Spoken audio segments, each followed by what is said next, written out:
Got to be around here somewhere. He wouldn't leave this house. I don't know what to think anymore. You run into that detective fella? Who is he? Can he be trusted? I think he one of the good guys. Well, you know, like us. Will he be all right with her coming? Praise the mother. He don't need to know about all that. Just Just calm down. It ain't time yet. God, it hurts. As far as I can tell, Detective Comby seems to be solving problems, not causing them. Just be ready in case he starts anything.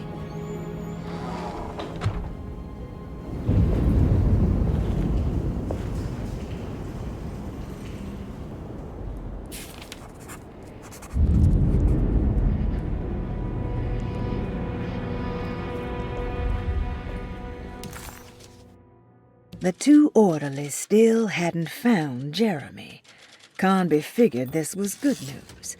Emily had reminded him about some strange deaths at Derceto, and Conby wasn't sure who he could trust.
I need the key.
What the hell was that?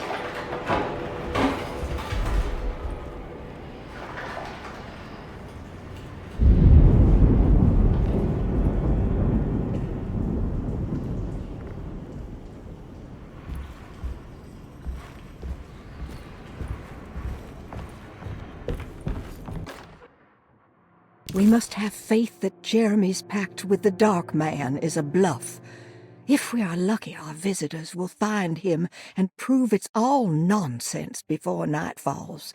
What is true is our attempt to call on her. Too many things have happened for this evening to be in vain. Think of Jack and Cassandra, even Perosi, whose circumstances I can't understand. Grace is our goat without horns. She knows it and will play the role. You must talk to your brother, Baptiste. I worry that he will fail us. Mrs. Thompson.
Lunacy and the Astarte Artist Colony, a monograph by Yael Klein.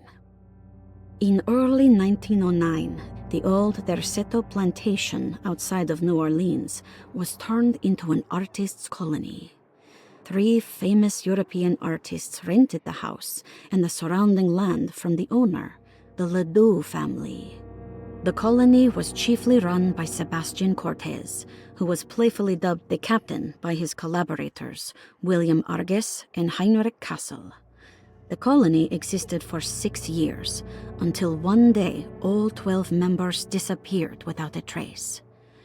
It is widely believed that their disappearance is connected to the disastrous hurricane that passed through on September 29, 1915, but nothing truly supports this claim. What is known is their frequent participation in New Orleans nightlife.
blocked.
There must be a spare key to Dr. Gray's office in here somewhere.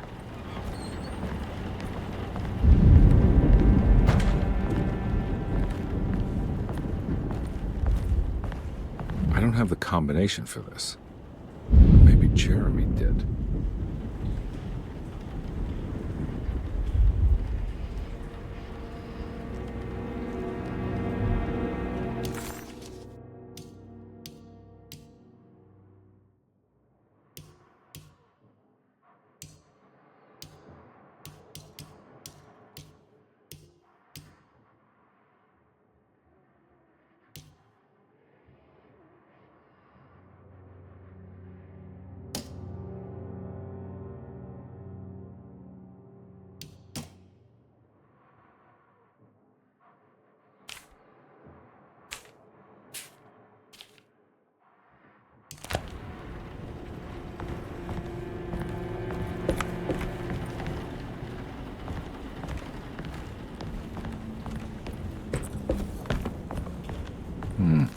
I need the key.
Detective Comby, I'm terribly sorry that my niece has pulled you into this mess. Please, with all my blessings, take her away from this cursed place. I have destroyed that eater of worlds and locked it away in the attic and retreated to a place of hiding. Tell Emily I'm safe. Tell her all the lies you can think of to make her listen. Take her back to New Orleans. Sincerely, Jeremy.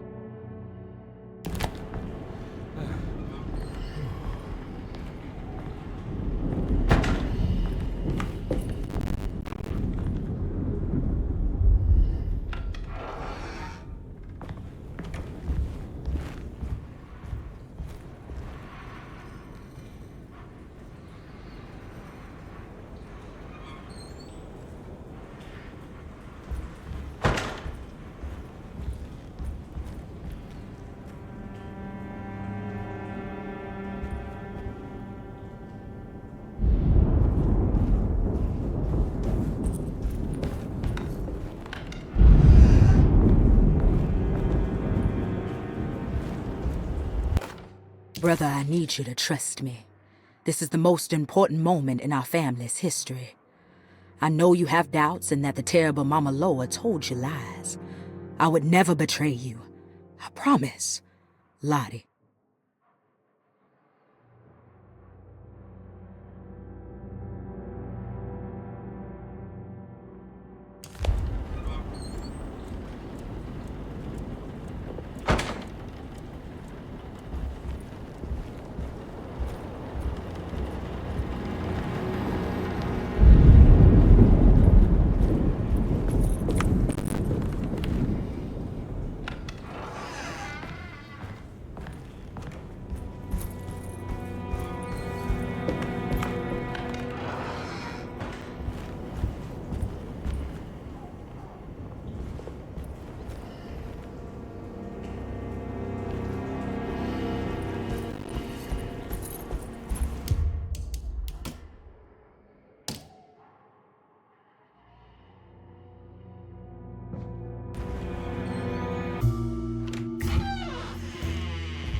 Detective Conby. Good to see you again. Solved your case yet? I'm trying. Hey, Grace, you okay? Oh, she is just peachy, Detective.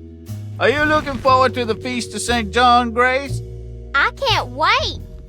Kids, ain't they great? What exactly are you planning for tonight? Oh, not much. We eat, we drink, we pay tribute to the wishing tree in the conservatory. The usual. Then why all the excitement? There is just something about tonight. Something's different. I think we all feel it. Besides, we got ourselves some new words for the prayer thanks to your buddy Jeremy. She'll come and turn the world inside out, and things will begin again. That sounds strangely threatening. You should come. Oh, God damn it, Grace. Stay put for once.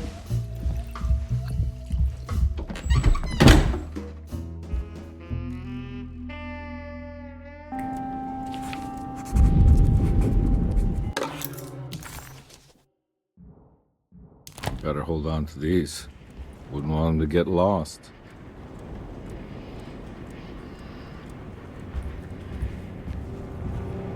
There's something missing.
Jeremy knew that the only one who could help him now was the guest in room number 3.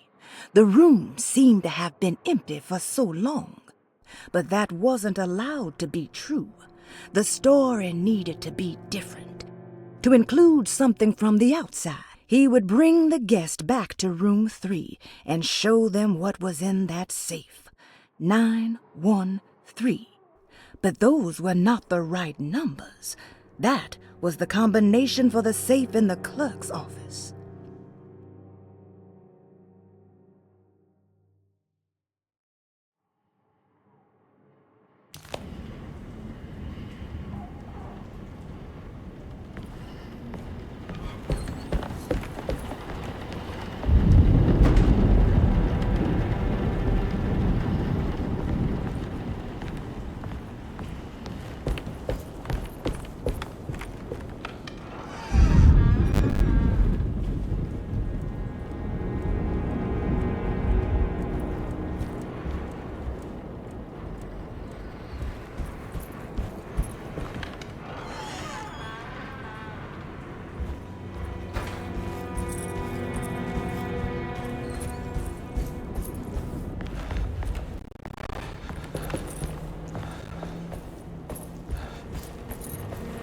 I can't leave. I got a job to do.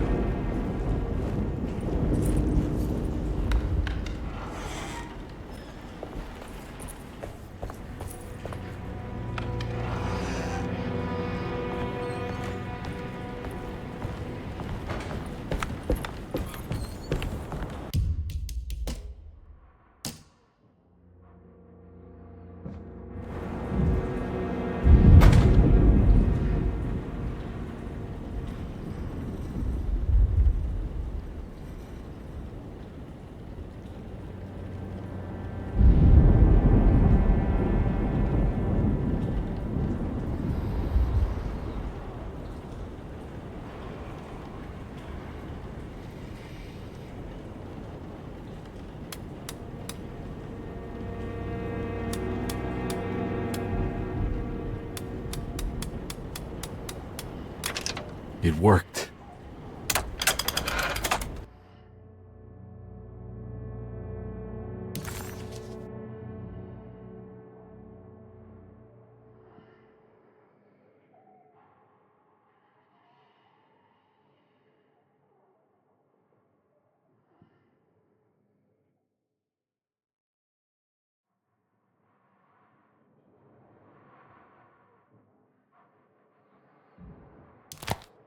The last guest in the empty room suffered from severe maladaptation. I must write this down, because if I understand the condition sufficiently, it could make me deny this fact at a later date, and there is reason for me to think I may come to suffer the consequences from this dysfunction, as some who came in contact with the guest seemed to adopt a new worldview in which everything was predetermined but broken. Upon accepting this worldview, some memories became unmanageable and later rejected. I do not know what this means. I cannot even remember the fate of the guest. I think they were simply misplaced one day and forgotten. Just like all documents pertaining to this guest, they have all been destroyed, or they never existed in the first place. Who wrote this? There has never been a guest in the empty room.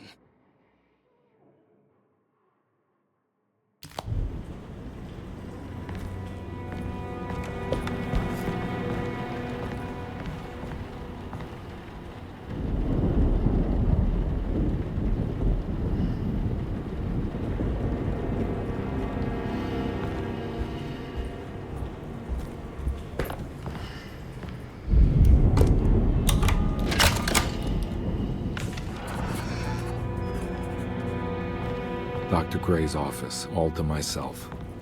Let's see if we can figure this guy out.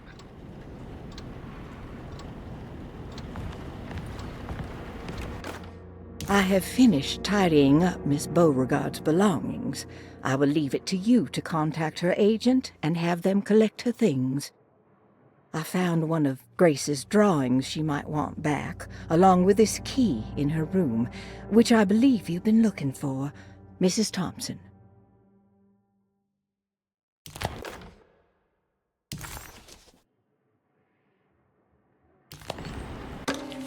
This is where McCarthy has hidden my favorite young. It's very important.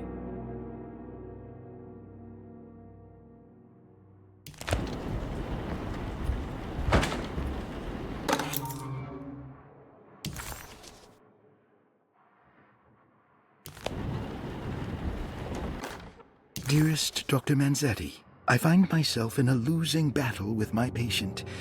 As I've disclosed in my previous letter, his delusions have him completely captured.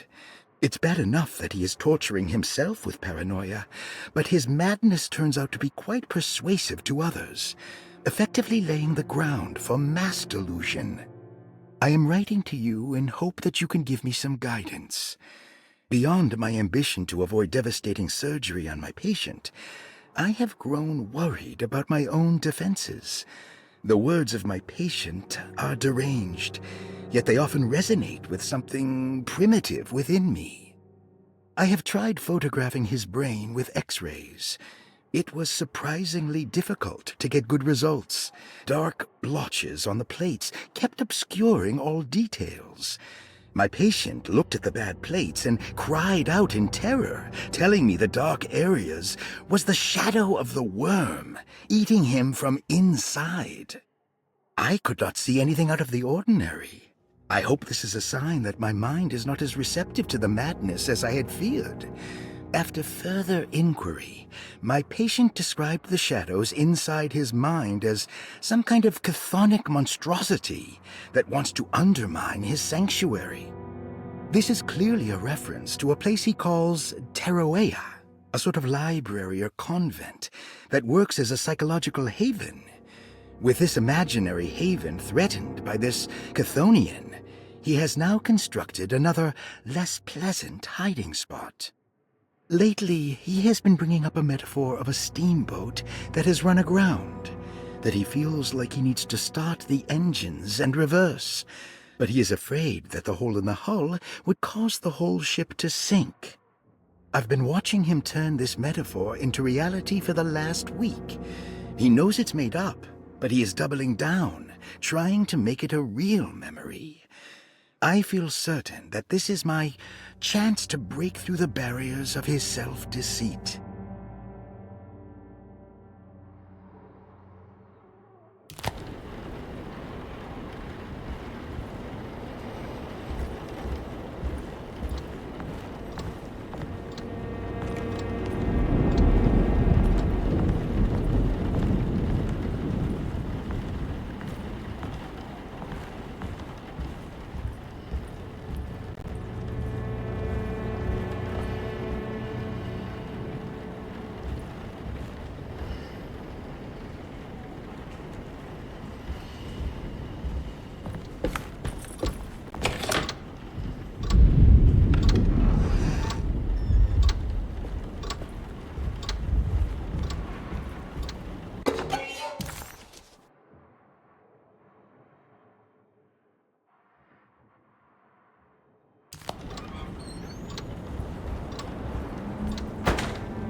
surprisingly neat.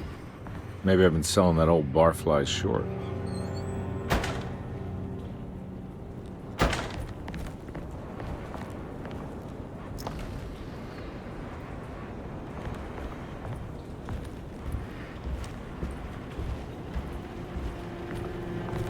Looks like McCarthy has something hidden inside.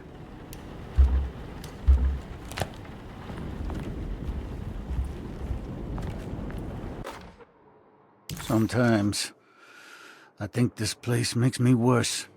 That Derceto might be my grave. A coffin made of ostentatious architecture. A Taj Mahal for the drunken depressed.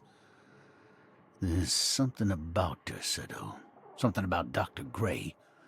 Like we all pretend that we're here to get better, when in fact we are here to be forgotten.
Take this much more.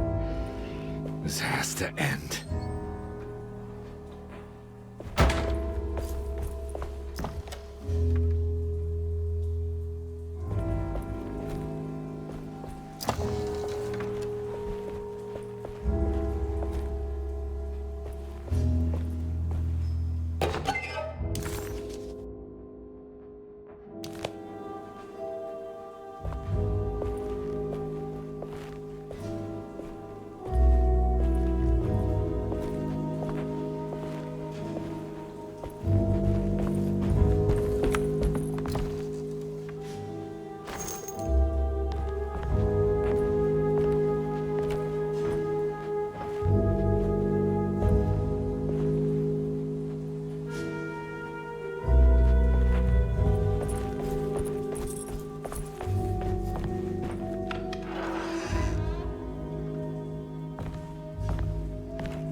This doesn't look good.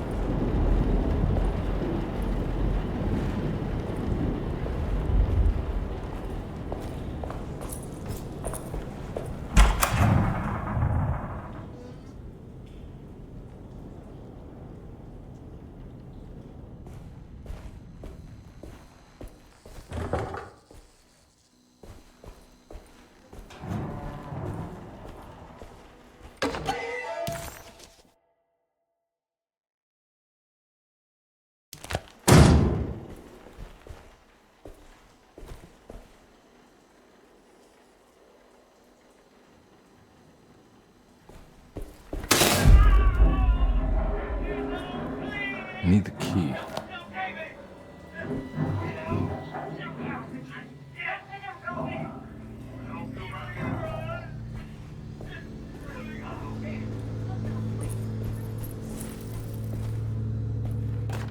Radiography. Patient Jeremy Hartwood. Date June 14, 1930.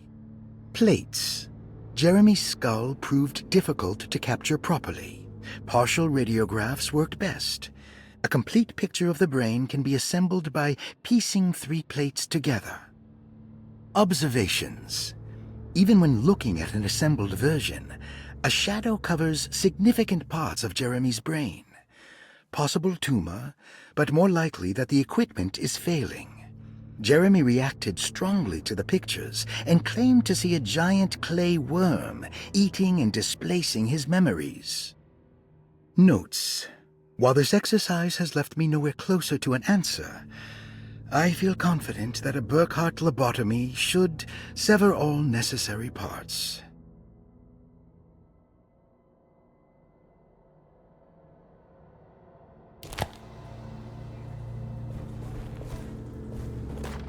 Hypothetical psychosurgery based on the ideas by Burkhardt and the St. Petersburg research could end up saving Jeremy's mind. Severing the connections around the frontal lobe would certainly solve most mental afflictions. The procedure would be brutal in performance, as well as in efficiency. An ice pick pushed through the edge of the eye and into the skull would untether the nerves like Alexander cutting the Gordian knot. As this would likely leave Jeremy in a very different condition, all other paths should first be explored. The medical instrument I would need for this lobotomy is missing, and I should have Waits order a new one.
Don't mind if I do.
That's better.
Dr. Gray had been putting Jeremy through some thorough medical investigation.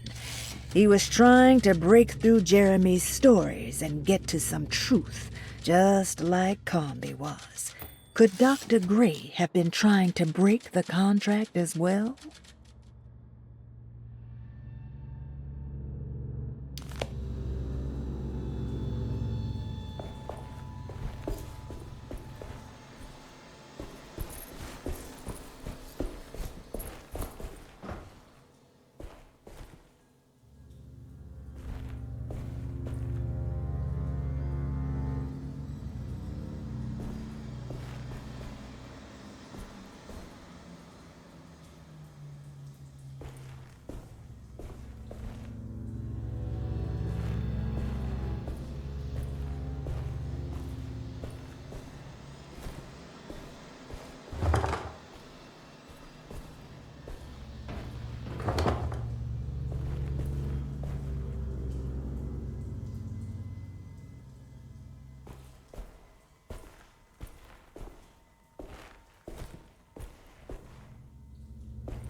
Why does this keep happening? What am I supposed to do?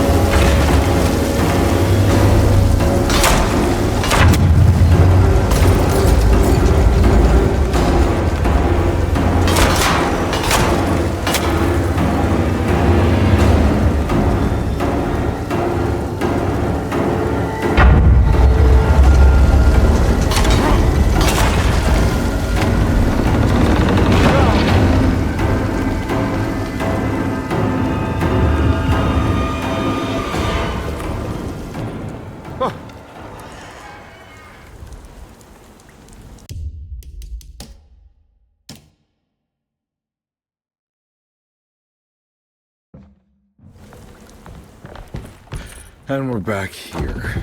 Well, perfect time to have a look around this place.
Is this... This is where Jeremy's hiding, right? Hello? Is anyone there? Jeremy? I need help! Wait! Can you hear me? I'm stuck in the mud and the fire is taking Jeremy. me. Where are you? The motor is dead. I can't do anything more. Hang on, Jeremy. I'll figure something out. I'll get the boat running.